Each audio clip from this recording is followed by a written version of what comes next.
আবু সাইদ খুদরি রাদিয়াল্লাহু তাআলা আনহুর জীবনী থেকে কি শিক্ষা নিতে পারে, আমাদের দর্শকরা কি শিক্ষা নিতে পারেন আজকের এই অনুষ্ঠান থেকে? যে আল্লাহ রসুলের সকল সাহাবী, রসুল্লাহ সাল্লাম বলছেন যে আস সাহাবাতু কুল্লুহুম উদুল ফাইয়ুহুম ইক্তাদাইতুম ইহতাদাইতুম। আমার সকল সাহাবী ন্যায়পরায়ণ, আদেল, এবং তারা সবাই অনুসরণীয়, অনুকরণীয়। সুতরাং তোমরা যে কারো অনুসরণ করো তোমরা হেদায়েত পেয়ে যাবে, রাইটলি গাইডেড হবে। সুতরাং আমরা আজকে যদি মডেল চাই, রসুল তো আমাদের জন্য মডেল, রসুলের পরে সাহাবায়ে কেরাম মডেল, প্রত্যেকে আমাদের জন্য মডেল। আবু সাইদ খুদরি রাদিয়াল্লাহু তাআলা আনহু আমরা দেখতে পাই যে তিনি মানুষের কাছে ভিক্ষা করতেন না। তার স্ত্রী অথবা তার মা তাকে, তার বাবা ইন্তেকালের পরে তাদের অবস্থা খুবই খারাপ হয়ে যায়, নাজুক অবস্থায় পড়ে যান, তিনি আর্থিকভাবে প্রচণ্ড সমস্যায় পড়ে যান। তখন তার স্ত্রী, কেউ কেউ বলছেন তার মা তাকে রসুলের কাছে পাঠাইছে যে কিছু চাওয়ার জন্য।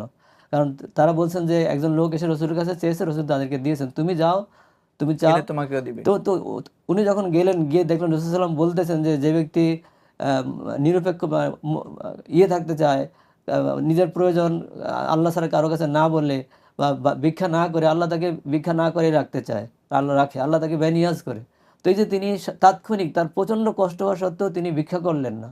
তিনি আমরা তো আজকে সব জায়গায় চাই চাই চাই চাই করি। আমাদের প্রত্যেকে, আমাদের দেশে যারা আজকে মাল্টিমিলিয়নিয়ার আছে, তাদের সম্পদের অভাব নাই, অর্থের অভাব নাই, কিন্তু তারপর তাদের চাই চাই চাই শেষ হয় না। তাদের ডিমান্ড, তারা আরেকটা জমি দখল করে, আরেকটা মার্কেট করবে, আরেকটা ফ্ল্যাট করবে, আরেকটা প্লট করবে।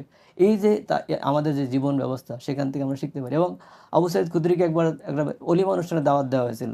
তখন তিনি যে দেখলেন যে অলিমা অনুষ্ঠানে অনেক আইটেম করা হয়েছে, তখন তিনি প্রচণ্ড কষ্ট পেলেন যে আল্লাহ রসুল সাল্লাহ সাল্লাম কোনোদিন সকালে খেলে তিনি আর দুপুরে খেতেন না, আর সারা সারা দুপুরে না খেয়ে আবার বিকালে একটু খেতেন, আবার কখনো যদি বিকালে খেতেন তখন সকালে খেতেন না, এইভাবে তার জীবনযাপন করতেন। তোমরা কেন এত এত আয়োজন করেছো?